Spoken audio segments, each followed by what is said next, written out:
Hello and welcome to Fast Horses Today. Today is Saturday. It is July 18th and it is the second day of the Del Mar meet. So we're going to get started where the turf meets the surf.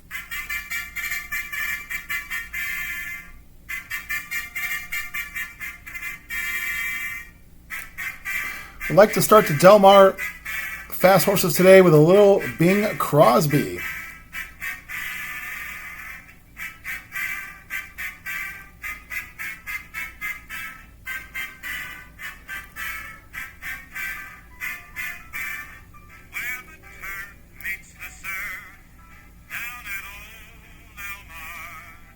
So where the turf meets the surf is where we're going to get started.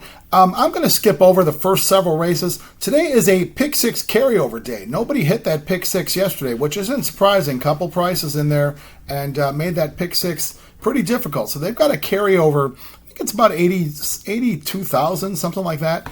I'm not going to play the pick six today, but what I am going to do is I like to play that late pick five when there are carryover days. I feel that late pick five ends up getting a nice boost in the pool because people show up for the pick six, especially if a long shot hits in that first leg. You know, the money will pour in into that late pick five. So I always feel like there's a lot of value there in that late pick five on pick six carryover days. So let's get started. The late pick five does start out in the seventh race. Seventh race has an approximate post time about 5 o'clock Pacific, so that's 7 o'clock here in the evening in the central time zone. So 5 o'clock Pacific. That seventh race, it's a first level allowance race, also with a $50,000 claim option on there, so some of those horses are taking advantage of that. They're going 1 mile and a 16th on the grass. I'm going to put 4 horses here to get this pick 5 started. I'm going to go with the 1 horse, was Mr. Leisure. Mr. Leisure is a new claim. Steve Knapp claimed this horse from Tim Yakteen for $40,000 in an open $40,000 race. So that's a pretty hefty claim nowadays there in California. So we're going to see if the Steve Knapp barn can improve this horse over Tim Yakteen. This horse by Distorted Humor, which I always like the Distorted Humor horses. They're always really good, tough, hard-knocking horses. They run on any surface, run on any distance. Mr. Leisure's 12-1. I like the first-time Edwin Maldonado. This horse has certainly shown speed in his career. We're going to see if Edwin Maldonado's brought on to bring it out even more. So first-time Maldonado, I think, is always a pretty good angle. Learned that one a long time ago. We'll see if Edwin gets this horse out and running. There's certainly some speed outside of him, but we'll see if he can get to the lead. He can certainly wire a field on the grass. We see it happen at Del Mar. Next, we're going to go with a 4 horse, was Pax-A-Wallop. Pax-A-Wallop for the John Sadler barn. John Sadler puts his main guy, Joel Rosario, on the horse. As I mentioned yesterday, I think these guys will do some good work. I know they had some horses yesterday, didn't work out, but playing against this pairing, could be kind of at your own peril. So Pax-A-Wallop 7-2, Rosario on the horse. This horse has been in and around the Southern California circuit, for a while now. Does have a pretty good record at Del Mar, winning 2 out of 7 starts with a second and a third. Pax-A-Wallop certainly shows some speed as well. We're going to see. I don't know if Rosario's going to send this horse. If he does, then maybe the 1 sits back. If the 4 doesn't get sent, the 1 I think can go. But I think either way, these two will be up for, pretty close. And Pax-A-Wallop has run with better horses, so reason why he's in this race is they're putting him in for 50. I don't see that as a problem. I think they're just trying to find places to put their horses, and it would make sense for Pax-A-Wallop to be in for the 50,000 claim, which fits him in this race. So I think that's a nice move there by the Sadler barn. Going to put the 6 horse with Central Delatero. Central Delatero, trained by Jeff Mullins, Hector Barrios on the horse. Now, Jeff Mullins, had a super win in the Oceanside yesterday with Proletariat. I expect the wins to keep coming for the Mullins barn, especially on turf races. I remember long ago, Mullins proclaimed himself as a turf trainer. I think he was just kind of getting out of the dirt game and going with turf horses. And, he seems to put an emphasis on turf racing, and it shows. The horses do really well. So I think with this horse here, this horse has been running with better as well, just like the 4 horse. So it kind of fits a similar thing where he was running in the non-winner of 2s. Reason he's in here, they're putting the horse in for 50. I don't see that as a problem. Hector Barrios on the horse. Barrios has a win with this horse, has ridden this horse well. 4-1 will put Central Delatoro. And finally going to put the 10 horse. 10 horse being Mythical Real for Phil D'Amato. Phil D'Amato puts Antonio Fresu on the horse. Fresu's been on this horse the last 3 times in his career. I think This horse looks to be coming into this race in good shape with 2 starts, off a layoff. The starts have been a little spread apart. We had one in April, we had one in May. There wasn't probably a whole lot of opportunities to put this horse out there in June. And then when the Santa Anita meet ended, there were no turf opportunities. So that's why maybe a little bit of a break here off that layoff. So we've got 2 starts off the layoff. This should be the 3rd in the form cycle. Horse definitely fits here. Has run okay at Del Mar, has 2 starts with a 2nd. And, it was a pretty nice 2nd place finish at Del Mar in a similar type of allowance race here. So 6-1, we'll put Freysu in here. We're going to put the 1, 4, 6, and 10 in the 7th race to start off the late pick 5. The 8th race is the feature of the day, or a co-feature, I should say. This is the Grade 2 San Diego at 1 1/16.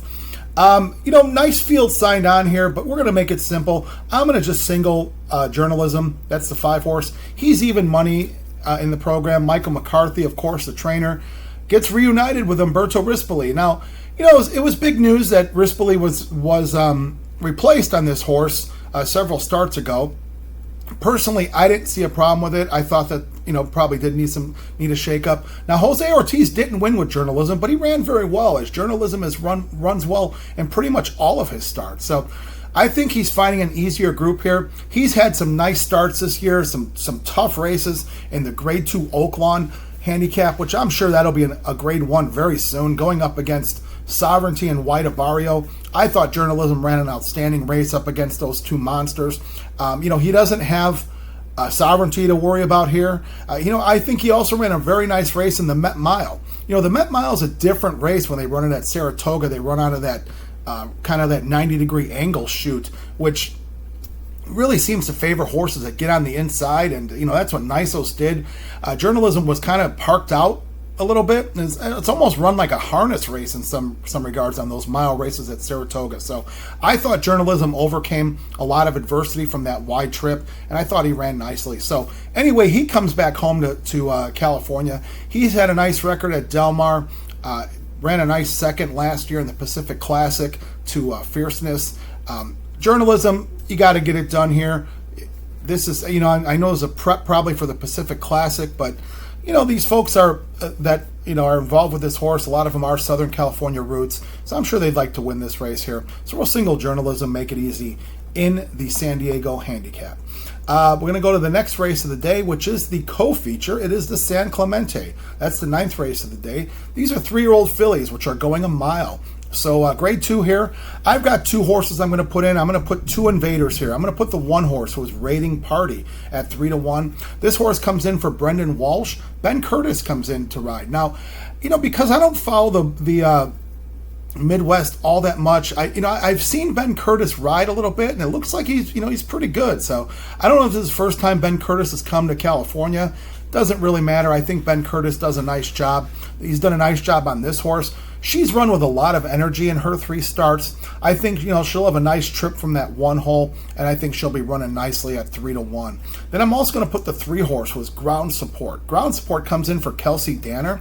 Adam Beschizza rides the horse here. Now, Beschizza has been riding this horse from her start. Now, she's familiar. She comes from the East, but she's familiar with Del Mar. She ran last year in the Breeders' Cup Juvenile Turf Fillies. That's a Grade 1. I thought she ran a really nice race. She ended up coming 3rd to a couple Euros, which I think those Euros are nice horses. That was in her 2-year-old campaign. So now she's 3. She had the benefit, of getting a start. She hadn't run since that Breeders' Cup effort, which was really nice. They brought her into Churchill Downs, and she ran in the Tepin. Now, the Tepin's a listed stake, but it's a big purse. I don't know what they're doing as far as grading with these Churchill Downs stakes races. I'm sure they'll get grades really soon. They end up coming up tough. I thought she ran a very nice race in that mile race. That was a $250,000 stake. It looked to me like she might have needed the race off that layoff, which makes sense. It was a tough race. Tim Tam ended up winning that race. But I thought Ground Support ran really nicely. She's 5-1. I think it'll be all systems go for her. So we're going to put the 1 and the 3 in the Grade 2 San Clemente. All right, let's go to the next race of the day, that being the 10th race. This is a mile on the dirt. first level allowance race, and these are 3-year-olds and up. Non-winners of one. There's also an option to claim for $50,000.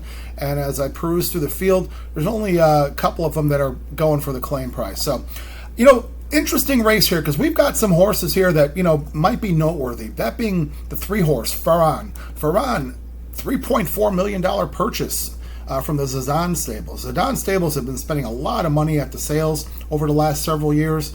I believe they got a $10 million horse that's going to be coming up out of Flightline. So, Zidane stables seem to have pretty deep pockets. They spend them at the auctions. This horse, By Not This Time, out of a Tisdale mare, a 3-year-old who really didn't get to the races, until later. Ended up, his first start was at Los Alamitos. He broke his maiden in late June for a $3.4 million purchase. I'm guessing that's not what the original plan was, but if anyone can get horses ready, it's certainly Bob Baffert. So he got that horse in that day, broke his maiden. The Los Al races are a little tough to decipher. Sometimes they look better on paper than they really are, but we're just going to go with this being a Baffert horse and having class behind him. I'm sure, this horse has way more to give. Going a mile at Del Mar should be no problem for this horse. He's 5-1. Juan Hernandez takes the call there. Hernandez didn't ride the horse. It was Rispoli rode the horse in the maiden race, but Hernandez takes the call, which makes sense. Hernandez rides a whole lot for the Baffert barn. So we'll put Farran in the race, thinking that maybe this horse goes to the lead and wires this mile group.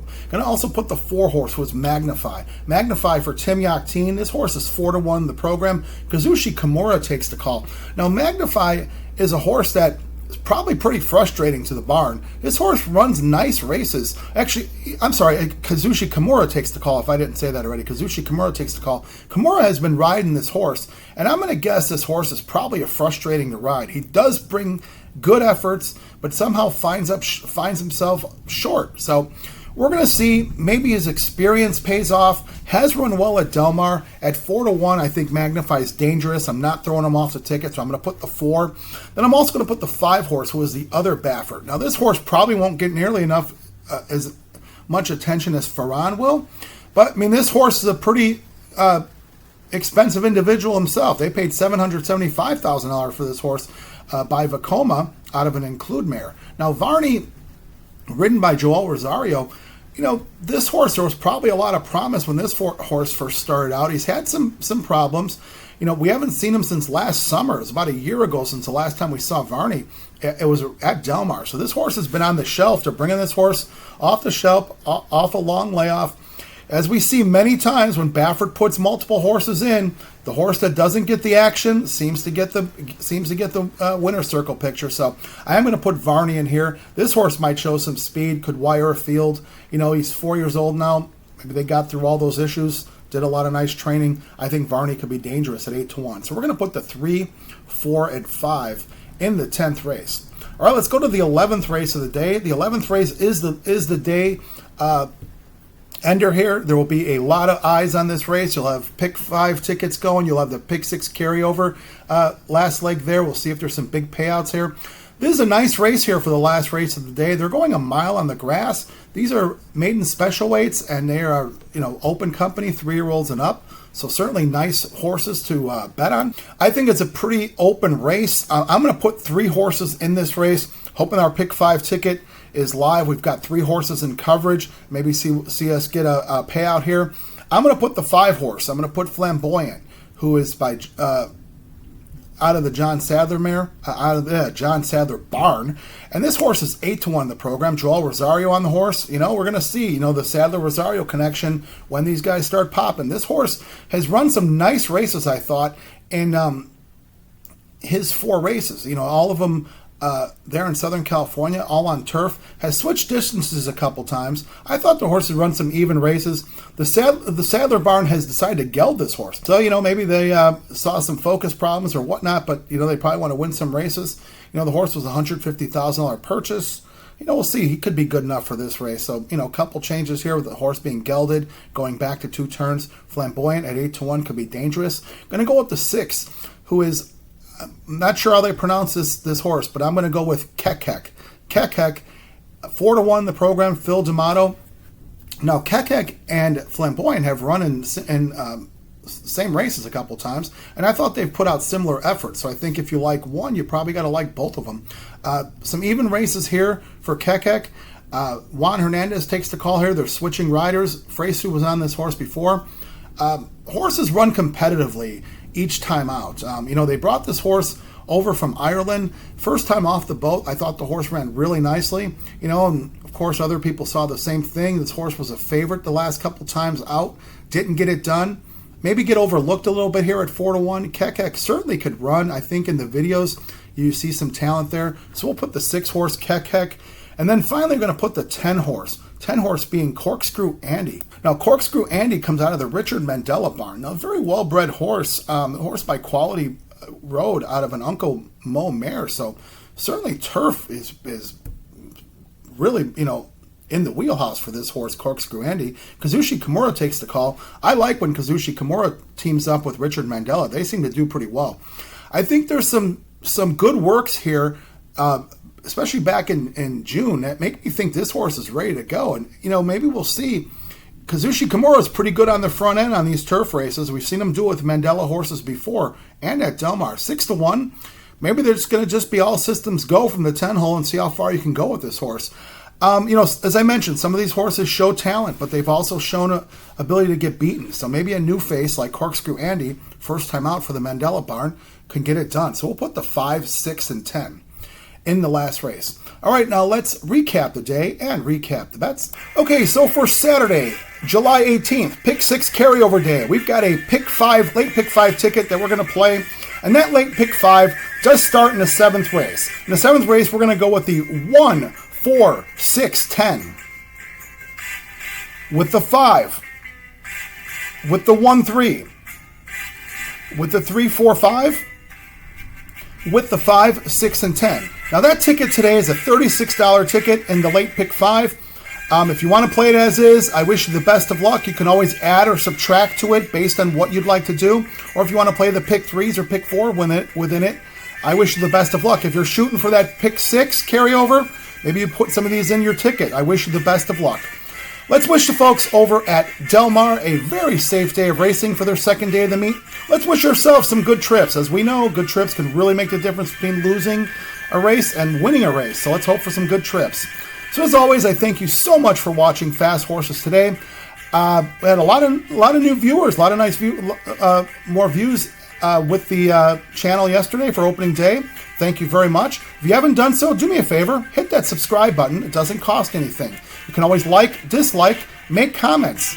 Make good comments, make bad comments. I promise to respond to everything. And we will see you for more coverage at Del Mar, where the turf meets the surf at Del Mar. Let's make it a nice Saturday. Have a good one.